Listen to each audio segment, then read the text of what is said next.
Hello बच्चों, कैसे हो। स्वागत है आपका हिंदी निवास में। मैं पद्मलता। पिछले क्लास में हम लोगों ने जो है क्रिया के बारे में पढ़ा था। शब्द भेद का जो चौथा भेद है क्रिया, तो उसमें से हमने आधा पार्ट कंप्लीट किया था। उसमें हमने क्रिया किसे कहते हैं, क्रिया के भेद, कर्म के आधार पर क्रिया और संरचना के आधार पर क्रिया, इस तरह क्रिया के दो भेद होते हैं। तो कर्म के आधार पर क्रिया के भेद हमने पढ़े थे, सकर्मक क्रिया, अकर्मक क्रिया। उसमें हमने सकर्मक क्रिया किसे कहते हैं इसके बारे में जाना था, उसके उदाहरण देखे थे। उसी तरह अकर्मक क्रिया किसे कहते हैं उसके परिभाषा जानकर हमने उसके उदाहरण भी देखे थे। उसी तरह अभी जो है हम इस पाठ में जो है हम अभी संरचना के आधार पर क्रिया के कितने भेद होते हैं उसके बारे में विस्तार से जानेंगे। अगर किसी ने मेरा प्रीवियस वीडियो नहीं देखा है तो देख लीजिए। उसमें जो है आपको क्रिया की परिभाषा, उसके उदाहरण और कर्म के आधार पर क्रिया के भेद और उसके बारे में मैंने विस्तार से समझाया है।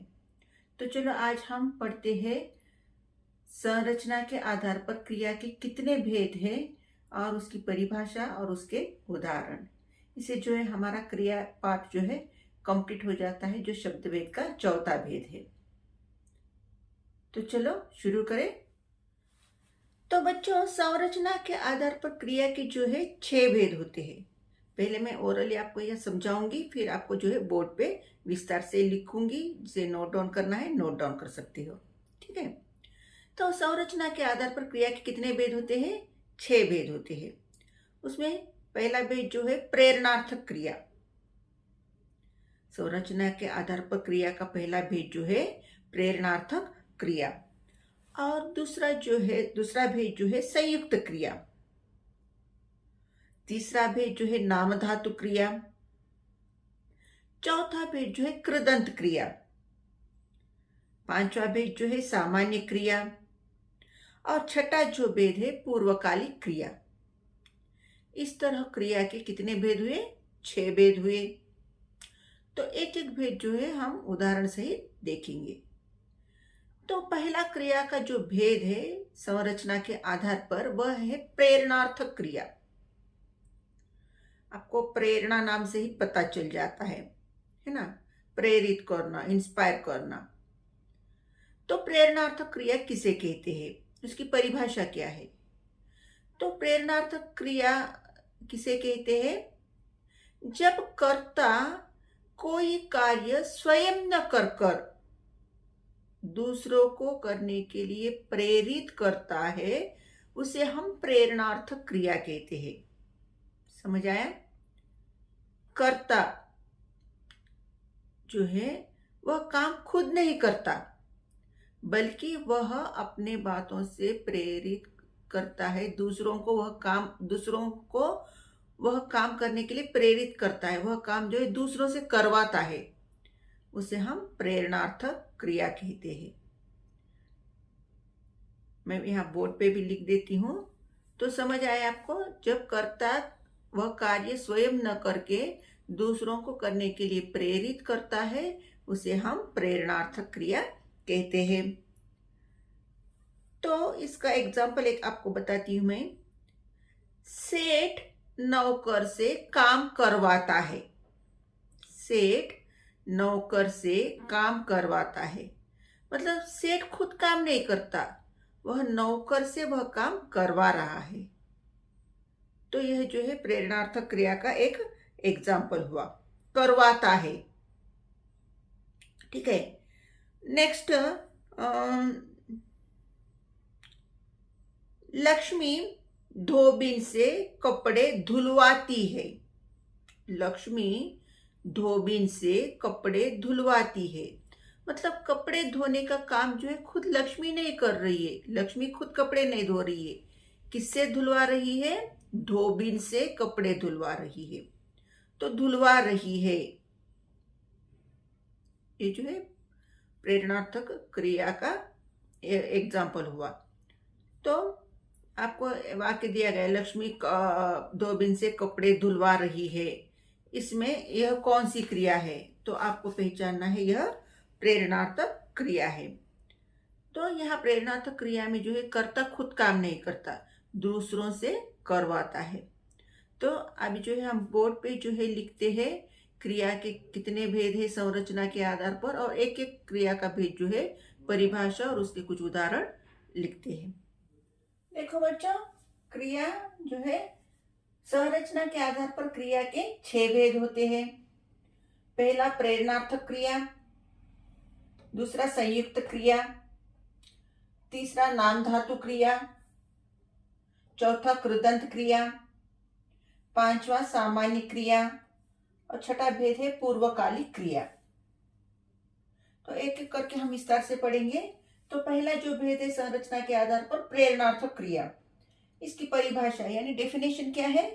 जब कर्ता स्वयं कार्य न करके दूसरों को कार्य करने के लिए प्रेरित करता है, उसे प्रेरणार्थक क्रिया कहते हैं। इस क्रिया में जो है कर्ता खुद काम नहीं करता, वह दूसरों से काम करवाता है, इसीलिए इसे हम प्रेरणार्थक क्रिया कहते हैं। फॉर एग्जाम्पल, लक्ष्मी धोबिन से कपड़े धुलवाती है। यहाँ कपड़े लक्ष्मी नहीं धोती है, धोबिन से धुलवा रही है, तो धुलवाती है। उसी तरह सेठ नौकर से काम करवाता है। यहाँ सेठ खुद काम नहीं कर रहा है, नौकर से करवा रहा है, तो करवाता है। तो धुलवाती है, करवाता है, ये जो है प्रेरणार्थक क्रिया हुई। उसी तरह शिक्षक बच्चों से पाठ पढ़वाता है। यहाँ शिक्षक पाठ खुद नहीं पढ़ रहा है, बच्चों से पढ़वा रहा है, तो शिक्षक बच्चों से पाठ पढ़वाता है, तो पढ़वाता है प्रेरणार्थक क्रिया हुई। तो एक इसकी परिभाषा और इसके एग्जाम्पल, अगर किसी को नोट डाउन करना है तो नोट डाउन कीजिए। हम जो है अब अगला संयुक्त क्रिया किसे कहते हैं उसकी परिभाषा और उसके एग्जाम्पल देखते हैं। तो देखो बच्चों, हमारा दूसरा जो भेद है संरचना के आधार पर वह है संयुक्त क्रिया। तो इसकी परिभाषा क्या है? यदि दो या दो से अधिक क्रियाओं का साथ साथ प्रयोग हो तो उसे संयुक्त क्रिया कहते हैं। संयुक्त क्रिया में जो है दो या दो से अधिक क्रियाओं का प्रयोग होता है, जैसे कि बारात आने पर स्वागत करना। यहाँ आना एक क्रिया है, तो स्वागत करना दूसरी क्रिया है, मतलब दो से अधिक क्रियाओं का यहाँ साथ साथ प्रयोग हुआ है। बारात आने पर स्वागत करना, मैं खाना खा चुका, वह उठ बैठा। ये जो है संयुक्त क्रिया के कुछ एग्जाम्पल है। तो अगर किसी को नोट डाउन करना है तो नोट डाउन कर लो, हम अगली क्रिया के बारे में जानते हैं। तो देखिए बच्चों, संरचना के आधार पर क्रिया का जो तीसरा भेद है नाम धातु क्रिया। नाम धातु क्रिया की परिभाषा क्या है? संज्ञा, सर्वनाम या विशेषण शब्दों से बने क्रियापद नाम धातु क्रिया कहलाते हैं। मतलब संज्ञा शब्द से बनने वाले, सर्वनाम शब्द से बनने वाले या विशेषण शब्द से बनने वाले जो भी क्रियापद है वह नाम धातु क्रिया कहलाते हैं। जैसे कि संज्ञा शब्दों से, संज्ञा शब्द क्या है? शर्म। शर्म जो है संज्ञा शब्द है, तो शर्म से बना शर्माना, शर्म से बना शर्माना। उसी तरह बात संज्ञा शब्द है, तो बात से बतियाना। उसी तरह टक्कर, टक्कर से टकराना। तो इस तरह संज्ञा शब्द से बने जो भी क्रियापद है वह नाम धातु क्रिया कहलाते हैं। शर्म, शर्माना, बात, बतियाना, टक्कर, टकराना। उसी तरह रंग, रंगना, ऐसे शब्द। उसी तरह सर्वनाम शब्द से अपना, अपना जो है सर्वनाम है, तो अपना से, अपना सर्वनाम से बना जो भी क्रियापद है, अपनापन, अपनापन जो है नाम धातु क्रिया है। उसी तरह विशेषण शब्द से लंगड़ा, लंगड़ा जो है विशेषण, तो विशेषण शब्द से बना जो क्रियापद है, लंगड़ा से लंगड़ाना, तो लंगड़ाना जो है नाम धातु क्रिया है। उसी तरह दोहरा, दोहरा जो है विशेषण है, तो उस शब्द से जो क्रियापद बनता है, दोहरा से दोहराना, तो दोहराना जो है नाम धातु क्रिया है। तो शर्माना, बतियाना, अपनापन, लंगड़ाना, दोहराना, ऐसे जो शब्द होते हैं वे नाम धातु क्रिया कहलाते हैं। और नाम धातु क्रिया जो है हमेशा संज्ञा, सर्वनाम या विशेषण से बने क्रियापद होते हैं। समझ आए? अगर किसी को नोट डाउन करना है तो नोट डाउन कर सकते हो। हम अभी जो है संरचना के आधार पर हमारा जो चौथा भेद है कृदंत क्रिया, वो भी जान लेते हैं। तो देखिए बच्चों, हमारा जो संरचना के आधार पर क्रिया का जो चौथा भेद है वह है कृदंत क्रिया। तो कृदंत क्रिया किसे कहते हैं? जो क्रियाएं धातु में प्रत्यय जोड़कर बनाई जाती है वे कृदंत क्रियाएं कहलाती है। जैसे कि पढ़, पढ़ जो है धातु है, पढ़ को हमने ता प्रत्यय लगाया तो पढ़ता शब्द बना, तो पढ़ता जो है कृदंत क्रिया है। मतलब यहाँ मूल धातु जो है पढ़, खेल है, उसे हमने ता और ने प्रत्यय लगाया। जैसे कि पढ़ को ता प्रत्यय लगाया तो पढ़ता हुआ। उसी तरह खेल, खेल जो है वह धातु है, उसे हमने ने प्रत्यय लगाया तो खेलने, तो खेलने जो है कृदंत क्रिया हुई। उसी तरह चल, चल जो है धातु है, उसे हमने आ प्रत्यय लगाया, चल प्लस आ चला, चला जो है कृदंत क्रिया है। उसी तरह बैठ, बैठ जो है धातु है, उसे हमने ई प्रत्यय लगाया, बैठ प्लस ई बैठी, तो बैठी जो है कृदंत क्रिया है। तो चला, बैठी, पढ़ता, खेलने, ये जो है कृदंत क्रियाएं है। तो ये कृदंत क्रिया किस तरह बनी? धातु को, मूल धातु को जब हमने प्रत्यय जोड़ा तो मूल धातु को प्रत्यय जोड़ने पर जो शब्द बना वह है कृदंत क्रिया। समझ आए? तो चलो अभी हम पांचवा भेद जान लेते हैं संरचना के आधार पर, वह है सामान्य क्रिया। देखो बच्चों, हमारा जो पांचवा क्रिया का भेद है सामान्य क्रिया, वेरी इजी। तो इसकी परिभाषा क्या है? जब किसी एक क्रिया के प्रयोग से ही वाक्य पूर्ण हो उसे सामान्य क्रिया कहते हैं। तो उस वाक्य में जो है एक ही क्रिया होती है और उस एक ही क्रिया से सेंटेंस जो है कंप्लीट हो जाता है, उसे हम सामान्य क्रिया कहते हैं। जैसे कि लतिका स्कूल गई, इस वाक्य में गई जो है क्रिया है और इस एक क्रिया से ही वाक्य जो है पूर्ण है। ये वाक्य इनकम्प्लीट नहीं है, कंप्लीट वाक्य, कंप्लीट सेंटेंस है। लतिका स्कूल गई, तो एक ही क्रिया से वाक्य पूर्ण हो गया है, इसलिए यह जो है सामान्य क्रिया है। राम ने पत्र लिखा, इस वाक्य में भी एक ही क्रिया है लिखा और इस एक क्रिया से ही वाक्य पूर्ण हुआ। राम ने पत्र लिखा, वाक्य समझ आ गया कि वह वाक्य कंप्लीट है, पूर्ण है। तो जिस वाक्य में एक ही क्रिया हो और उस एक ही क्रिया से वाक्य पूर्ण होता है तो उसे हम सामान्य क्रिया कहते हैं। समझ आया?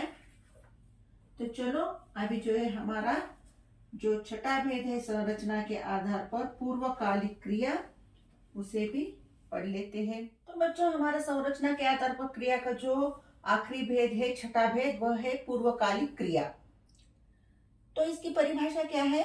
डेफिनेशन, जहां मुख्य क्रिया से पहले एक अन्य क्रिया का होना पाया जाए वहां पूर्वकालिक क्रिया होती है या उसे पूर्वकालिक क्रिया कहते हैं। मतलब पूर्वकालिक क्रिया में जो है दो क्रियाएं होती है और मुख्य क्रिया से पहले, मतलब मेन क्रिया जो होती है उससे पहले एक और क्रिया होती है, उसे हम पूर्वकालिक क्रिया कहते हैं। जैसे कि मैं अभी सोकर उठा हूं, इस वाक्य में दो क्रियाएं हैं, एक सोना और एक उठना, लेकिन यहाँ मुख्य क्रिया से पहले जो है एक अन्य क्रिया है। उठना जो है मुख्य क्रिया है लेकिन उसके पहले और एक क्रिया हुई है। कौन सी क्रिया? सोने की। तो सोकर, यह जो है पूर्वकालिक क्रिया है, मतलब मुख्य क्रिया से पहले एक और क्रिया हुई है, वह पूर्वकालिक क्रिया है जो सोकर। उसी तरह भालू का नाच देखकर बच्चे हंसने लगे। इस वाक्य में भी दो क्रियाएं हैं। देखना, भालू का नाच देखा बच्चों ने, फिर देखकर जो है बच्चे हंसने लगे। तो हंसना भी एक क्रिया है और देखना भी एक क्रिया है। लेकिन मुख्य क्रिया कौन सी है? हंसना, हंसने लगे। लेकिन इस मुख्य क्रिया से पहले जो है और एक क्रिया हुई देखने की। तो देखकर जो है पूर्वकालिक क्रिया है। समझ आया? मैं अभी सोकर उठा हूं, सोकर जो है पूर्वकालिक क्रिया है। उसी तरह भालू का नाच देखकर बच्चे हंसने लगे, तो देखकर जो है पूर्वकालिक क्रिया हुई। उसी तरह वह फिल्म देखकर सो गया, वह फिल्म देखकर सो गया। यहाँ सोना जो है मुख्य क्रिया है, लेकिन उसके पहले उसने कौन सी क्रिया की, कौन सा काम किया? फिल्म देखने का। तो देखकर जो है पूर्वकालिक क्रिया है। उसी तरह लता गीत गाकर चली गई। इस वाक्य में भी दो क्रियाएं हैं। गीत गाना, गाना एक क्रिया है और चले जाना एक क्रिया है। तो चले जाना जो है मुख्य क्रिया है, लेकिन चले जाने से पहले लतिका ने क्या किया? गीत गाया। तो लतिका गीत गाकर चली गई, तो गाकर जो है पूर्वकालिक क्रिया है। समझ आया? तो पूर्वकालिक क्रिया में जो है हमेशा दो क्रियाएं होती है। एक मुख्य क्रिया होती है, लेकिन मुख्य क्रिया से पहले और एक क्रिया होती है जो पूर्वकालिक क्रिया कहलाती है। तो ये थे हमारे संरचना के आधार पर क्रिया के 6 भेद। अगर किसी को नोट डाउन करना है तो नोट डाउन कर लो।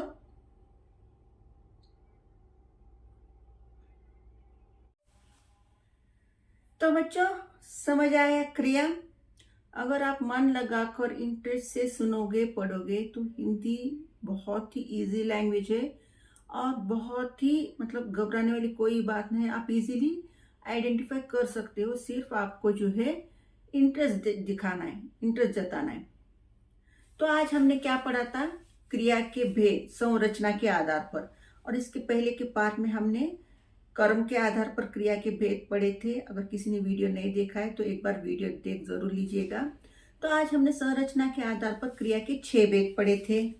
प्रेरणार्थक क्रिया, संयुक्त क्रिया, नामधातु क्रिया, कृदंत क्रिया, उसी तरह सामान्य क्रिया और पूर्वकालिक क्रिया। तो हर एक की हमने परिभाषा और उसके एग्जाम्पल भी देखे हैं। तो आशा करती हूँ कि आपको जरूर समझ आया होगा। अगर किसी को कोई भी शक हो तो कमेंट बॉक्स में आपका शक जरूर पूछ लीजिएगा, मैं क्लैरिफाई कर दूंगी।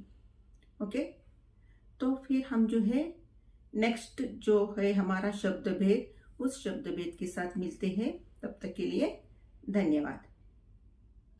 और हाँ, आपको वीडियो अच्छा लगा है तो आप ज़रूर लाइक कीजिए, शेयर कीजिए और अपने जो दोस्त है जिन्होंने सब्सक्राइब नहीं किया है उनसे ज़रूर सब्सक्राइब करवाइएगा। और जो साइलेंट व्यूअर्स है उन लोगों को भी मेरी ये गुजारिश है कि ज़रूर आप लोग भी सब्सक्राइब कीजिए। तो फिर नए टॉपिक के साथ मिलते हैं। धन्यवाद।